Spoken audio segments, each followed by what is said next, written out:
जीतन राम मांझी की बहू जैसे ही आई, उन्होंने फुल फॉर्म में अब अपना प्रदर्शन शुरू कर दिया है। आपको बता दें कि सुबह सवेरे उन्होंने जो अपने बयान रखे और जिस तरह से उन्होंने हमला किया और जिन शब्दों का चयन किया, उसने कहीं ना कहीं सोशल मीडिया पर हंगामा मचा दिया। जीतन राम मांझी की बहू कोई नए पहचान की ज़रूरत उनको नहीं है, क्योंकि इससे पहले भी वो राजनीति में रह चुकी हैं। वो फॉर्मर जिला परिषद की मेंबर हैं गया से। इसके बाद कहा यह जा रहा है कि अब इनकी राजनीति में, यानी कि राज्य की राजनीति में सक्रिय एंट्री हो गई है। अब इस बहाने उन्होंने शुरू कर दिया है अपने विरोधियों को और इस तरह की बातों को रखना जिससे कि वो सुर्खियों में रहें। आपको बता दें कि सुर्खी में रहने के लिए सबसे पहले उन्होंने रोहिणी आचार्य के उस ट्वीट पर जवाब दिया था, और जवाब भी बड़ा लाजवाब दिया था। एक नहीं, कई एंगल से उस घेरा था।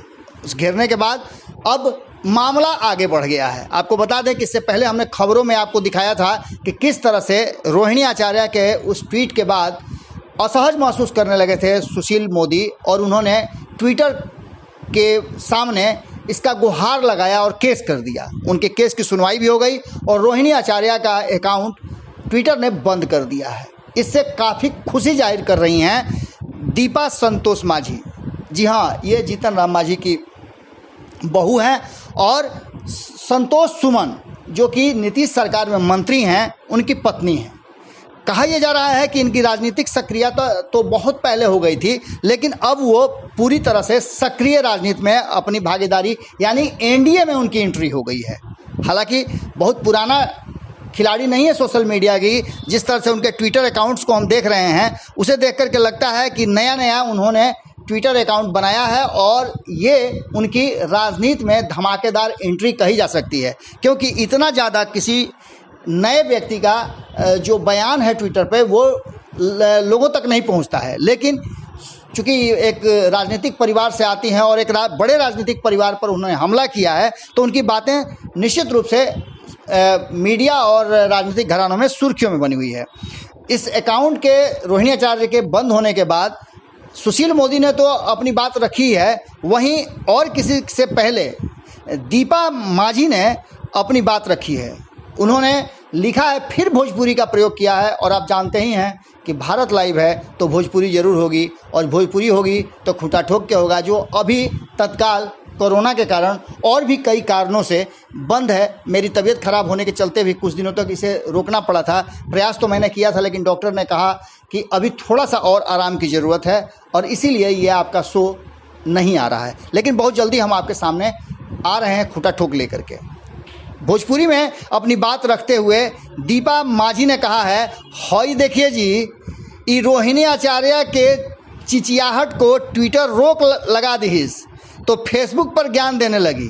बेचारी 6 लाइन हिंदी ठीक से नहीं लिख पा रही है, और जनता की चिंता ऐसा है कि बिहार के लोग इनको ही मुख्यमंत्री बना दिए हों। काश पढ़ने के समय ये अच्छे से पढ़ती तो ये हाल न होता।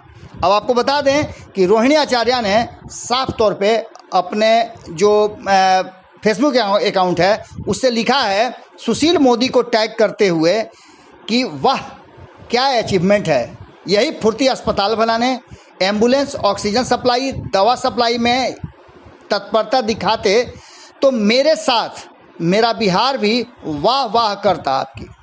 इसके साथ ही उन्होंने आगे लिखा है कि लेकिन अफसोस, बेटी बहनों को आगे करके अपनी नाकामियों को पैंतरेबाजी करके महामारी की इस विपदा में मुझे भटका रहे हैं।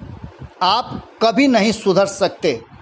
यानी कि एक बार फिर से रोहिणी आचार्य ने एक दूसरे प्लेटफॉर्म फेसबुक का यूज़ किया है, जहां वो सुशील मोदी को एक बार फिर से घेर रही हैं, और यही कारण है कि दीपा मांझी ने फिर से रोहिणी आचार्य को घेरने का प्रयास किया है। अब देखना होगा कि ये जंग जो शुरू हो चुकी है दो राजनीतिक परिवारों में, तीसरे राजनीतिक परिवार और राजनीतिक लोगों के तरफ से, अब देखना होगा कि इसका अंजाम क्या होता है। हालांकि निश्चित रूप से राजनीतिक फैमिली है तो अंजाम तो आप समझ ही सकते हैं, ना कहू से दोस्ती ना कहू से बैर। जब जब सत्ता की बात होगी तो सभी बातें भुला दी जाती हैं और एक साथ आ जाते हैं। ऐसा कई बार बिहार की राजनीति में और देश की राजनीति में देखने को मिला है। आप क्या सोचते हैं ज़रूर कमेंट बॉक्स में लिखिएगा। नमस्कार।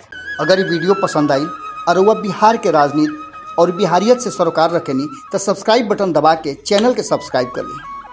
ओजे एगो घंटी बा, ओकरा बटन दबा देला से कुल सटीक और मारक खबर रुआ मुफ्त में मिल जाई। अगर रुआ पत्रकारिता के हमनी के नया प्रयोग में सहयोग कर चाहतानी तो ज्वाइन बटन दबा दी।